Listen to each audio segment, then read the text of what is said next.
Aunque durante tiempo la España medieval había ofrecido un clima de respeto y tolerancia a las gentes de distintas religiones, la situación se enrareció progresivamente entre los siglos XIV y XV. De esta forma, a la convivencia apacible de judíos, moros y cristianos, siguió en estas centurias una sociedad problematizada y recelosa, en la que fueron comunes los enfrentamientos entre las dos comunidades religiosas minoritarias y la mayoritaria, el cristianismo. Puntos de referencia de esa marcha hacia la intolerancia fueron los concilios de Zamora en 1313 y de Valladolid en 1322, cuyos cánones apuntan a la marginación de las minorías, donde se manifiesta ya el sentimiento antisemita, provocado por el acaparamiento de importantes cargos públicos por parte de los judíos y sobre todo por su destreza en el mundo financiero. En Navarra, tras la muerte de Carlos el Hermoso en 1328, un franciscano llamado Fray Pedro Yrigoyen soliviantó con su predicación al pueblo, llevándolo al saqueo de las aljaimas y a una matanza de más de 6.000 personas. En Aragón y Castilla, la peste negra ocasionó la persecución y muerte de muchos judíos, pero en Castilla las cosas fueron a peor, hasta que en 1391 vino la catástrofe. Otro exaltado predicador, Ferran Martínez, excitó la animadversión popular hasta límites extremos, provocando un brutal levantamiento que arrasó las aljamas de Sevilla y otros lugares de Castilla, ocasionando numerosos muertos. Muchas sinagogas fueron convertidas en iglesias cristianas. Los moros también fueron perseguidos, pero claro, esto es mucho menos, ya que se temían represalias del Reino de Granada sobre los prisioneros cristianos que se hallaban en su poder. A lo largo del siglo XV, la persecución antijudía y la misma predicación incesante del clero cristiano dieron lugar a conversiones masivas. Surgió así una nueva clase social, la de los conversos, que a menudo llegarían a ser los peores enemigos de sus antiguos correligionarios. De esta forma, la cuestión judía dio un doble problema, el de los propios judíos, que seguían siéndolo, y el de ciertas minorías conversas, que aunque bautizadas por los cristianos, ejercían en oculto sus ritos judaicos. El primer problema supuso la expulsión, en base a una serie de imputaciones, muchas de ellas imaginarias, como la del niño crucificado en la provincia de Toledo, quien según decían su corazón había sido extraído por los judíos para hacer un filtro anticristiano, es uno de los ejemplos. En 1492 se decretó la expulsión de los judíos. Los que no pudieron irse por no tener dinero para el viaje tuvieron que hacerse conversos. He aquí el segundo gran problema y la llegada de la Inquisición. En 1478, el cura de los Palacios publicaba una historia totalmente antisemita que ponía de manifiesto el peligro de los conversos, que incluso se habían infiltrado en alta jerarquía eclesiásticas. A las incitaciones del mundo clerical se unió sin duda a los consejos del confesor de los reyes, que no era otro que el siniestro Tomás de Torquemada. Movidos por estos consejos, los reyes católicos gestionaron a través de sus embajadores en la Santa Sede la introducción de la Inquisición en Castilla. El Papa entonces era Sixto IV, que precisamente había intentado en vano poco antes investir a su legado en España de facultades inquisitoriales para reducir los excesos de los conversos. Las pretensiones reales dieron el fruto apetecido, que no era exactamente el previsto por el Papa, y ello porque no se trataba de instaurar la tradicional Inquisición romana, sino una peculiar, la que se ha dado en llamar la Inquisición española, que aun cuando reconociendo la suprema autoridad papal dependía de hecho de los reyes. El acta de nacimiento de esta nueva Inquisición fue una bula del 1 de noviembre de 1478, la cual, tras lamentar la asistencia en España de los falsos cristianos, se hacía eco de la petición de los monarcas, a quienes facultaba para designar como inquisidores a 3 sacerdotes mayores de 40 años, expertos en teología o en derecho canónico, así como para destituirles y sustituirles libremente. Pese a la presumible urgencia de los problemas que la habían motivado, a la promulgación de la bula siguieron 2 años de inactividad y silencio.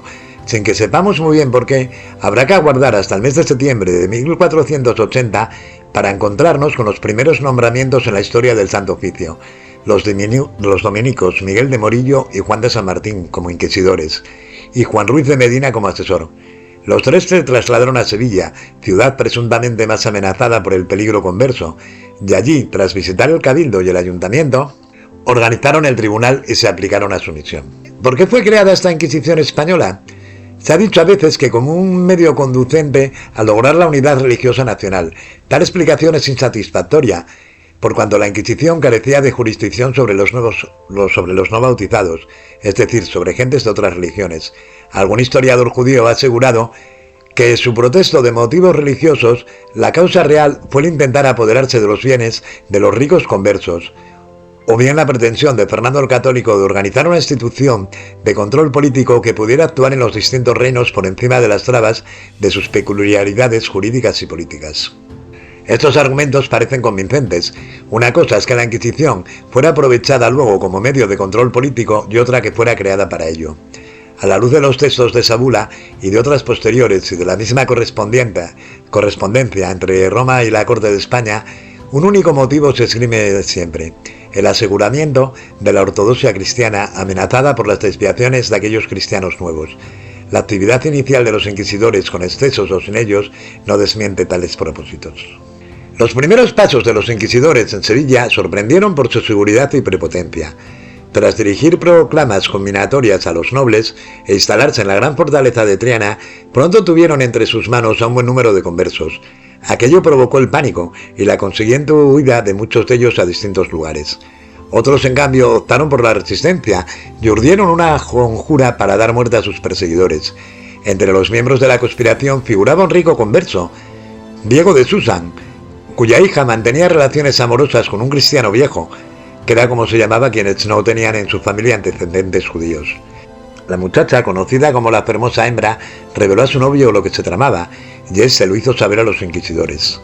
El resultado fue el encarcelamiento de los conversos y la celebración del primer auto de fe el 6 de febrero de 1481, donde tras un sermón del ardoroso Ojeda fueron quemadas 6 personas. A su vez, la huida de los conversos justificó el establecimiento de nuevos tribunales en Córdoba, Jaén y Ciudad Real, este último trasladado con carácter permanente a Toledo en 1485. Antes de finalizar el siglo XV, junto a los señalados existían otros en Ávila, Medina del Campo y Segovia. La red inquisitorial había quedado así asentada en Castilla. Más dificultosa resultó la introducción de la nueva Inquisición en Aragón, donde desde hacía tiempo habían desaparecido los rastros de la antigua. Por de pronto hubo de vencer el rey Fernando la resistencia del Papa, reacio a que se ampliara el ámbito territorial de unos tribunales eclesiásticos que él había dejado de controlar. Esa primera dificultad fue resuelta por el monarca, consiguiendo que Torquemada, ya inquisidor general de Castilla, fuera nombrado inquisidor general de Aragón, Valencia y Cataluña, mediante una bula del 17 de octubre de 1483. Pero había que contar además y sobre todo con la resistencia de la corona aragonesa. Los catalanes entendieron que esa institución conculcaba sus libertades y derechos, negándose a enviar representantes a las Cortes de Tarazona, que en 1484 legalizaron la nueva situación. Los valencianos también protestaron, exigiendo entre otras cosas que en los tribunales inquisitoriales solo hubiera naturales del reino. Pese a los forcejeos más o menos violentos, antes de finalizar la década de los 80, la Inquisición había quedado implantada en Cataluña y en Valencia. En el Reino de Aragón, Torquemada organizó un primer tribunal compuesto por Gaspar Juglar y Pedro de Arbues, y completado luego por otros inquisidores y por el personal subalterno. La resistencia popular se exacerbó en Teruel, ciudad que solo pudo ser dominada mediante un auténtico cerco militar con tropas procedentes de Cuenca y de otros distritos castellanos. A su vez, en Zaragoza, los conversos ricos acudieron a la conspiración para librarse de los inquisidores, urdiendo una conjura que por razones distintas había de dar peores resultados que la que antes vimos en Sevilla. Los inquisidores fueron amenazados de muerte. Tras algún intento fallido, unos asesinos a sueldo penetraron en la noche del 15 de septiembre de 1485 en la Catedral del Aseo, apuñalando a Pedro de Arbues, que rezaba de rodillas ante el altar mayor. Alarmados por el alboroto, mientras los agresores huían, acudieron los canónigos y trasladaron a Arbues a su casa, donde tras una larga agonía, en la que dio edificantes muestras de piedad, expiró 2 días después.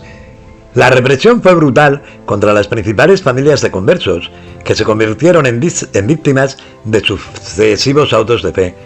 En esta tragedia aragonesa hubo de todo: reos a quien se cortó las manos o fueron decapitados, otros entregados directamente a las llamas, y algunos que se suicidaron presa del terror. El Santo Oficio se consolidaba así en la corona de Aragón. Asentada así la Inquisición en las 2 coronas, fueron establecidos tanto en Castilla como en Aragón otros tribunales permanentes. Con la expansión mediterránea surgen los de Sicilia y Cerdeña, con la presencia en América los de México, Lima y Cartagena de Indias. Sobre aquel mundo político español que se dio en llamar monarquía universal, se había cerrado, en fin, la malla inquisitorial.